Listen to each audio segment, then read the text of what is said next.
안녕하세요. 사연을 부탁해입니다. 오늘의 사연을 소개하겠습니다.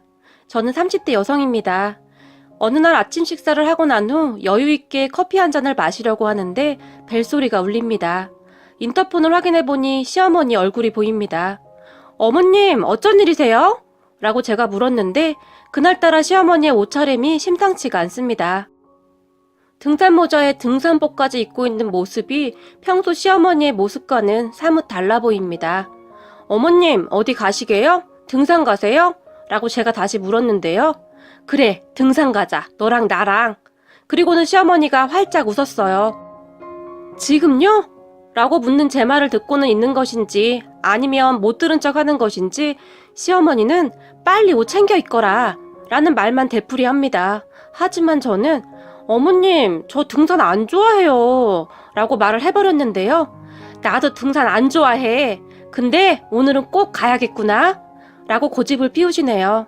그런 시어머니의 표정을 보아하니 결심이 확고해 보여서 제가 싫다고 해도 결국 끌고 갈 것처럼 보입니다.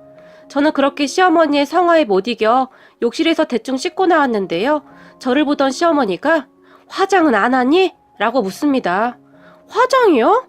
등산 가는데 화장은 왜 해요? 라고 제가 물었는데요. 그런 제 말에 시어머니는 그래도 예쁘게 화장을 하고 가야지 라며 저를 억지로 화장대에 앉힙니다.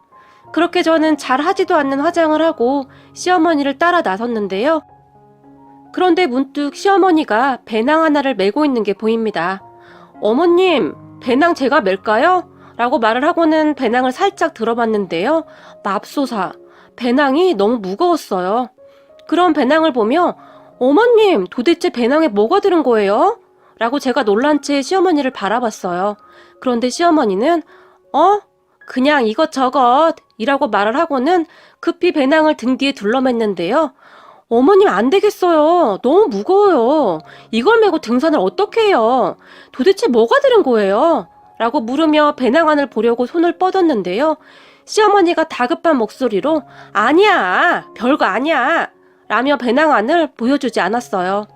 그날 아침 시어머니는 모든 것이 참 이상하기만 했어요. 그렇게 저는 뭔가 조금 이상하다는 생각을 하며 시어머니와 함께 차에 올라탔어요. 운전은 제가 했고 시어머니는 목적지가 포천이라고 했는데요. 포천이요? 산은 무슨 산인데요? 라고 묻던 제게 시어머니는 산? 산 이름은 모르는데? 라는 이상한 말을 합니다. 어머님, 오늘 왜 이러세요? 산 이름도 모르는데 등산을 어떻게 한다는 말이에요? 라며 제가 놀라서 물었어요. 근데 내가 거기 가는 주소는 잘 적어놨어. 이것대로 치고 가거라.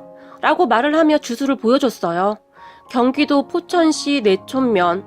저는 시어머니가 불러주는 대로 주소를 내비에 입력했고 우리는 출발을 했습니다. 차를 타고 가는 내내 시어머니는 핸드폰 속에 사진을 몇 번씩 쳐다보곤 했는데요. 어머니, 그 사진은 뭔데 계속 그 사진만 보세요? 라고 제가 물었는데요.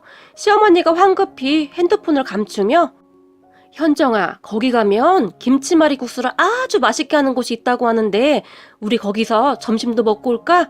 라며 아이처럼 신이 난 표정으로 묻습니다. 우리 시어머니는 항상 제 이름을 불러주셨는데요. 항상 우리 현정이, 우리 예쁜 현정이 라고 불러주셨어요. 그래서 모르는 사람들이 보면 시어머니와 저를 모녀 사이라고 생각을 하는 경우도 많았어요. 하지만 저도 그런 시어머니의 부름이 싫지 않았기에 아니 오히려 너무 좋았기에 그냥 기분 좋게 듣고만 있었어요. 현정아, 창문 좀 열까? 바람이 시원할 것 같구나 라고 시어머니가 말을 했고 저는 그런 시어머니의 말에 창문을 살짝 열었는데요. 아유 좋구나. 우리 현정이랑 같이 드라이브 하니까 일이 좋네 라며 정말 좋아하셨어요. 이런 시어머니이기에 저는 시어머니가 무엇인가 부탁을 하거나 하면 절대 거절을 할 수가 없었답니다. 우리 시어머니는 말을 너무나 예쁘게 하는 언어 천사이시거든요. 우리는 그렇게 시어머니가 좋아하는 트로트도 듣고 도란도란 이야기를 하면서 어느새 시어머니가 알려준 주소에 도착을 했어요. 그런데 등산로라 하기에는 무엇인가 조금 이상했는데요. 차를 동네 어귀에 세우고는 걸어가야 한다고 했거든요. 어머님, 가방 제가 들을게요. 그거 너무 무거워서 큰일 나겠어요. 그러니까 그냥 두고 오자고 하니까. 라며 제가 투정을 부렸지만 시어머니는 아니다, 괜찮어. 그리고 여기서 얼마 멀지 않아서 금방 갈 거야. 라고 말을 했어요. 그럼 제가 조금 나눠서 들을게요. 라고 말을 했지만 고집센 시어머니는 현정아, 얼른 올라가자. 라며 제 손을 꼭 잡습니다. 제 손을 꼭 잡고 걷는 시어머니를 보며 문득 돌아가신 엄마가 생각났습니다. 우리 엄마도 항상 제 손을 꼭 잡고 다녔었거든요. 그렇게 한 10분 정도 올라갔을까요? 현정아, 너 여기 기억 안 나니? 라고 시어머니가 물었어요. 여기요? 혹시 제가 아는 곳인가요? 라고 제가 다시 물었고, 너 어릴 때 여기 몇 번 왔었다고 하던데? 너희 이모가 그러던데? 라며 시어머니가 말을 했어요. 그런데 시어머니는 말을 하다 말고는 핸드폰 사진을 뚫어지게 쳐다봅니다. 그런 시어머니의 말에 문득 주변을 둘러봤는데요. 시어머니의 말처럼 문득 생각이 나는 것 같기도 하고 아닌 것 같기도 했어요. 여기서 한 10분쯤 올라가면 큰 밤나무가 하나 있다고 했는데 잘못 올라왔나? 라며 시어머니가 중얼거리듯이 말을 하면서 잠시 서서 주변을 두리번 거렸는데요. 저기인가 보다. 찾았어. 라고 말을 하더니 걸음을 재촉합니다. 저도 그런 시어머니를 급히 따라갔는데요. 시어머니는 핸드폰 사진에 집중을 하느라 정신이 없어 보입니다. 그러다가는 현정아, 여기다, 여기야. 봐라, 여기 맞지? 라며 그제서야 저에게 사진 한 장을 보여줍니다. 사진 속에는 무덤 하나가 있었는데요. 거기에 조그만 묘비석도 하나 있습니다. 네, 어머님, 사진하고 똑같은데요? 라고 제가 아무 생각 없이 대답을 하고는 옆에 있던 묘비석을 자세히 봤는데요. 묘비석을 보다가 저는 그만 그 자리에 주저앉고 말았어요. 그리고 눈물이 쉴 새 없이 흘러나왔는데요. 묘비석에는 현정, 은정, 엄마, 김재원이라고 써 있었거든요. 그것을 보며 제가 어머님이 어떻게 하셨어요? 라며 목이 맨 채 물어봤는데요. 애미 마음은 다 똑같은 거 아니겠냐? 사돈이 니들 얼마나 보고 싶었겠냐? 라고 말을 했는데 정말이지 온몸에 소름이 돋을 정도로 놀랐어요. 맞습니다. 그 묘는 돌아가신 우리 엄마 묘였어요. 엄마는 몸이 많이 약했다는데 동생이 태어나고 얼마 지나지 않아서 돌아가셨어요. 한동안은 아주 어릴 때 외가 식구들과 아빠와 함께 이곳을 가끔 왔었다고 하는데 워낙 어릴 때 일이고 아빠가 재혼을 한 뒤로는 그렇게 잊고 살았던 것 같아요. 새엄마라는 사람은 질투심이 아주 많았거든요. 그렇게 눈물만 뚝뚝 흘리고 있던 저를 보며 시어머니는 현정아, 엄마가 니들을 아주 많이 사랑했던 건 알지? 눈을 감기 전 묘비에 너희들 이름을 꼭 새겨달라고 했단다. 라는 말을 하고는 시어머니가 엄마 묘를 바라보며 사돈, 그 젊디 젊은 나이에 어린 두 딸을 두고 어찌 눈을 감았소? 어때요? 우리 현정이 예쁘죠? 사돈처럼 아주 예쁘게 잘 컸네요. 그러니까 아무런 걱정하지 마세요. 라고 말을 하시면서 한동안 묘를 바라봤어요. 그러더니 시어머니가 가방 안에서 무엇인가를 주섬주섬 꺼내기 시작했는데요. 사돈이 딸기와 사과를 참 좋아했단다. 그리고 나물도 좋아했다고 하더구나. 라는 말을 하며 딸기와 사과 그리고 나물 종류를 꺼내서 접시에 가지런히 담았어요. 저는 그런 시어머니를 그저 바라만 보고 있었는데요. 시어머니는 음식들을 묘 앞에 잘 놓아두고는 오늘이 엄마 생신이라더라. 절하거라. 라고 말을 했고 저는 눈물을 뚝뚝 흘리면서 절을 했는데 목이 메어서 아무 말도 못하겠더라고요. 그렇게 시어머니와 저는 엄마 묘 앞에서 돗자리를 깔고 도란도란 이야기를 나눴어요. 저는 그렇게 시어머니와 이야기를 나누다가 어머님, 근데 여기는 어떻게 아신 거예요? 라고 물었어요. 여기 말이냐? 왜 니들 이모 있지 않냐? 그 이모한테 알아봤지? 라고 시어머니가 말을 했고 이모요? 의정부 이모 말씀하시는 거예요? 라고 제가 놀라서 물었는데요. 그래, 그 이모 말이다. 라고 짧게 말을 하고는 캔커피를 한 잔 따르시더니 조용히 묘에 뿌리셨어요. 그리고는 이모 말이 엄마가 커피를 아주 좋아했단다. 근데 아주 달달한 커피를 좋아했다는데 사돈 입에 맞을라나 모르겠네. 라고 중얼거리듯이 말을 했어요. 잠시 후 시어머니가 다시 입을 뗐는데요. 너 결혼할 때 너 이모한테 전화가 한 통 왔었다. 니들이 결혼하기 전에 이모를 찾아갔었다며. 그때 이모가 네 남편한테 내 전화번호를 물어봤더구나. 그리고 네 남편이 나한테 전화번호를 알려드려도 되냐고 물어왔고, 그래서 내가 그러라고 했다. 라고 말을 했어요. 그리고 제 입에서는 라는 짧은 감탄사가 새어나왔고, 시어머니는 계속해서 그렇게 너희 이모를 만났어. 그런데 이모가 어찌나 눈물을 흘리던지 가슴이 아파서 아주 혼났다. 니들 새엄마 눈치 보느라고 잘 만나지도 못했다며. 가끔 학교 앞에 찾아가긴 했다고 하던데 니들한테 용돈이라도 줄까 해서. 그런데 그것마저도 라고 말을 하다가는 입을 다물어 버렸어요. 저는 그런 시어머니의 말에 목이 맨 채 고개만 끄덕였어요. 맞아요. 엄마가 돌아가신 후 이모만이 우리를 가끔 챙겼어요. 한 번은 동생 생일이라고 찾아와서 피자랑 스파게티 그런 것을 사줬던 것 같아요. 그리고 제 주머니에 용돈을 넣어주며 현정아, 나중에 은정이 먹고 싶은 거 사줘. 알았지? 그리고 엄마한테는 이모 만났다고 절대 말하면 안 돼. 라고 제 입단속을 시켰지만 집에 도착한 후 새엄마가 우리에게 어디 갔다 온 것이냐고 추궁을 하기 시작했고 잔뜩 겁을 먹은 동생이 다 말을 해버리고 말았는데요. 그날 밤 새엄마와 아빠가 싸우고 난리가 났었어요.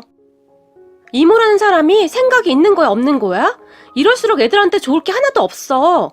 그 이모라는 사람 애들이랑 나랑 사이 안 좋게 하려고 중간에서 이간질하는 거라고. 라며 아빠에게 소리를 질러댔고 그런 새엄마에게 뭘 그렇게까지 말해. 처제 그런 사람 아니야. 그래도 이모인데 조카들이 보고 싶었겠지. 핏줄이 땡긴다는데 어떡하겠어. 내가 주의시킬게. 라고 아빠가 말을 했어요. 하지만 새엄마는 그런 아빠에게 뭐? 처제? 누가 처제야? 당신 처제는 이제 내 동생뿐이잖아. 당신 말 이상하게 한다. 내가 지금 애 둘 딸린 당신 만나서 개고생하는데 당신 어쩜 이럴 수가 있어? 라며 소리를 질러댔어요. 그 소리가 동생과 제가 있던 방까지 고스란히 들려왔는데요. 그런 새엄마의 목소리에 무서워서 동생과 이불 안에서 벌벌 떨면서 울었던 기억이 나네요. 그리고 아빠가 이모에게 전화를 했고 우리를 만나지 말아달라고 한 것 같아요. 어느 날 이모가 다시 학교 앞으로 찾아왔는데 현정아, 이모 전화번호 잃어버리면 안 돼. 알았지? 우리 현정이는 이제 다 컸으니까 잘 알아들 수 있지? 라고 제게 말을 했고 이모의 말에 제가 고개를 끄덕이자 이모가 눈물을 흘렸던 것 같아요. 그리고 이모는 현정아, 너 크면 꼭 이모한테 전화해. 그때는 괜찮을 거야. 이모가 기다리고 있을게. 그리고 은정이 네가 잘 챙겨야 하는 거 알지? 라고 말을 하며 갔었는데 그때 당시 비록 어린 나이였지만 저는 이모의 전화번호를 잊지 않기 위해 참 많이 노력했던 것 같아요. 이모만이 유일한 우리 편이었으니까요. 그런 이모마저 못 본다는 사실이 너무 무서웠거든요. 그 뒤 새엄마가 저에게 몹쓸 짓을 할 때마다 이모에게 전화를 해서 울곤 했었어요. 그것도 새엄마 몰래 하느라 참 힘들었었는데 제가 대학에 가고 나서부터는 이모와 다시 만날 수 있었어요. 어느 날 이모 집에 갔는데 이모가 저를 꼭 끌어안고는 훌쩍이며 울기도 했어요. 그리고 그 뒤 이모는 우리를 계속 챙겼는데요. 이모 말로는 돌아가신 엄마가 이모에게 비상금을 조금 맡겼다고 했어요. 언니가 병이 난 걸 알고부터 얼마 못 살 걸 알았던 것인지 나한테 너희들을 그렇게 부탁했어. 니들 아빠야 젊은이 재혼을 할 것이라고 생각했던 것 같고 새엄마 밑에서 자랄 니들 생각에 맨날 눈물바람이었어. 한 번은 나한테 통장과 카드를 주면서 돈을 찾아오라고 하더니 니들 커서 결혼할 때 주라면서 내 손에 꼭 쥐어주더라 라고 말을 했는데 이미 이모의 얼굴은 눈물 범벅이었어요. 엄마는 죽음을 눈앞에 두고서도 마음 편히 눈을 감을 수가 없었던 것입니다. 아직은 너무나 어린 딸들이 얼마나 눈에 밟혔을까요? 그런 엄마의 마음이 고스란히 와닿아서 가슴이 시리도록 아파왔어요. 그리고 이모는 항상 우리 자매를 챙겼어요. 하지만 앞에 나서지는 못했고 제 결혼식에서조차 보이지 않는 곳에 숨어서 지켜봤어요. 결혼식장에서 가족들과 사진 촬영을 하는데 저 멀리서 이모가 보였는데요. 안 보이는 곳에 몸을 숨긴 채 홀로 눈물을 닦고 있는 이모의 모습이 순간 제 눈에 들어와 버렸고 제가 드레스를 입은 채 그런 이모에게 다가갔는데요. 제가 다가오는 모습을 보던 이모가 놀라서 급히 도망가 버렸어요. 그런 이모를 보며 제가 이모! 라고 떨리는 목소리로 불렀지만 이모는 뒤도 돌아보지 않고 그렇게 가버렸어요. 그런 저를 보며 가만히 다가와 안아준 사람은 시어머니였고 말이죠. 그렇게 우리 이모는 항상 엄마 대신이었으니 결혼할 때 제가 걱정이 되어서 시어머니를 따로 만나 뵈었던 것 같네요. 그런 이모의 마음이 느껴져서 다시 한번 가슴이 뜨거워질 수밖에 없었는데요. 제가 그렇게 잠시 옛 생각에 잠겨 있었는데요. 니들 이모가 니들 생각을 참 많이 하더구나. 나를 보자마자 내 손을 꼭 붙잡고는 우리 현정이 잘 좀 부탁드립니다. 혼수 부족한 것은 저한테 말씀하시면 제가 부족함 없이 준비하겠습니다. 라고 말을 하더구나. 말 한마디 한마디가 어찌나 간절한지 내가 목이 다 메이더라. 그렇게 이모랑 나랑 친해졌어. 이모와 내가 성격이 아주 비슷하더구나. 지금은 언니 동생하고 지내고 있어. 라고 말을 하고는 얼굴에 미소를 지었어요. 그리고 시어머니는 계속 말을 했는데요. 네 이모가 그동안 니들 엄마 산수를 계속 찾아와서 지켰더구나. 그런 이모 말을 듣고 내가 산수 이치를 물어봤어. 이제부터 우리가 지키겠다고. 이모가 처음에는 놀랐는데 나중에는 그렇게 눈물을 흘리며 좋아하더구나. 너희 엄마가 드디어 니들 모습 보게 되었다고 말이야. 그렇게 사진을 받아서 찾아온 거란다. 이제부터 엄마 제사도 우리가 지내자꾸나. 라며 시어머니가 활짝 웃었어요. 그리고 잠시 후 시어머니가 엄마에게 말을 걸었어요. 마치 엄마가 옆에 있다는 듯이. 사돈, 은정이 말입니다. 은정이 결혼할 때도 제가 잘 챙겨 보낼 테니 아무 걱정 안 하셔도 됩니다. 그리고 다음에 올 때는 우리 은정이도 같이 데리고 올게요. 라고 말을 했어요. 곧 결혼을 앞뒀던 동생을 두고 하는 말인 듯 했는데요. 시어머니는 그렇게 엄마와의 약속을 지켰습니다. 동생 결혼식 때 정말 부족함 없이 준비를 해줬거든요. 그때쯤 우리는 친정 식구들하고는 인연을 끊었으니까요. 동생, 그러니까 새엄마가 낳은 아들이 사고를 정말 많이 치고 다녔었는데요. 돈을 좀 모으려고 하면 새엄마가 돈 좀 빌려달라고 연락이 왔었고 그렇게 가지고 가고 나면 입을 싹 닦았는데요. 제가 돈 이야기를 할 때마다 새엄마는 하나밖에 없는 네 남동생인데 그걸 꼭 받아야겠니? 라며 갖은 짜증을 다 냈어요. 정말 지옥 같은 생활이었네요. 그런데 결혼을 하고도 새엄마는 지속적으로 돈 요구를 했어요. 그래서 그런 새엄마와 대판 싸운 적이 있었는데요. 남동생이 부동산 다단계 사기인가 뭔가를 쳤다는데 구치소에 수감되어 있다고 하면서 또 돈을 달라고 하더라고요.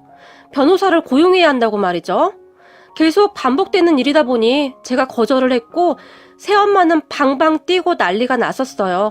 때마침 시어머니가 반찬을 주겠다며 우리 집에 오셨는데 집이 가까워서 자주 오셨거든요. 엄마 정이 그리워서 그랬는지 저는 그런 시어머니가 무척 좋았어요. 시어머니가 저에게 전화와 문자를 했다고 하는데 새엄마 때문에 보지도 못했고 와서 배를 누르셨다는데 문을 열 생각도 못하고 있었고 말이죠.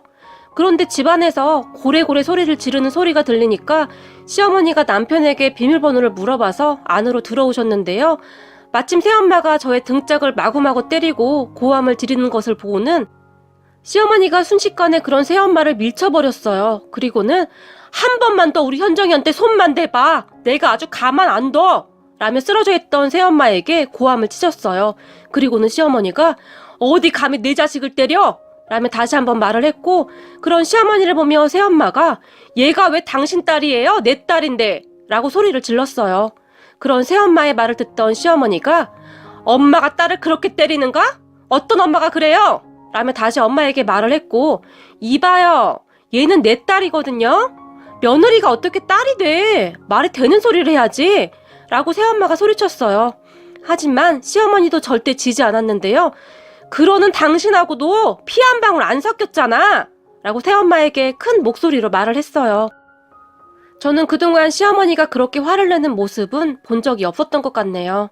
그런 시어머니의 모습에 놀랐던지 새엄마가 뭐라고 중얼중얼 거리면서 가버렸는데요. 그때 이후 저는 친정에 돈을 한 푼도 주지 않았어요. 돈이 없으니 난리가 난 모양인데 나중에 들리는 소식으로는 동생이 결국 구치소에서 교도소로 이감되었다는데 법원에서 형이 확정된 모양이더라고요. 잘못을 했으면 벌을 받아야 한다고 생각합니다. 부동산 사기쳐서 피해자들은 난리가 났다는데 저는 당연하다고 생각해요. 어디 할 짓이 없어서 그런 사기를 치나요? 그렇게 친정과는 인연을 끊을 수밖에 없었어요. 하지만 저는 마음이 더 편해졌어요. 요즘도 가끔 새엄마가 미친 듯이 달라드는 꿈을 꾸긴 하지만 꿈인 것을 알고는 안도하고 있답니다. 그렇게 시어머니는 이모와 함께 제 동생 결혼까지 다 챙겼어요. 제가 결혼할 당시에 우리는 먹고 죽으려고 해도 돈 하나도 없다 라고 말하던 새엄마와는 너무 달라서 가슴이 아리도록 감사하고 또 감사했습니다. 그 뒤에도 시어머니와 엄마 산소에 자주 갔는데요. 갈 때마다 시어머니 좋아하는 김치말이 국수도 꼭 먹고 왔는데 시어머니가 아이처럼 그렇게 해맑게 웃을 수가 없네요. 그런 시어머니 얼굴이 너무 밝아 눈이 부셔 눈물이 날 정도였습니다. 이러한 소중한 가족이 있다는 것에 정말 감사드릴 뿐입니다. 항상 감사하는 마음으로 열심히 하루하루 살아가겠습니다. 그리고 이모, 이제 우리 걱정 조금만 해도 돼요. 우리 시어머님과 우리 이모 사랑합니다. 항상 아프지 마시고 건강하세요. 오늘의 사연은 여기까지였습니다. 즐겁게 보셨다면 구독, 좋아요 부탁드립니다. 고맙습니다.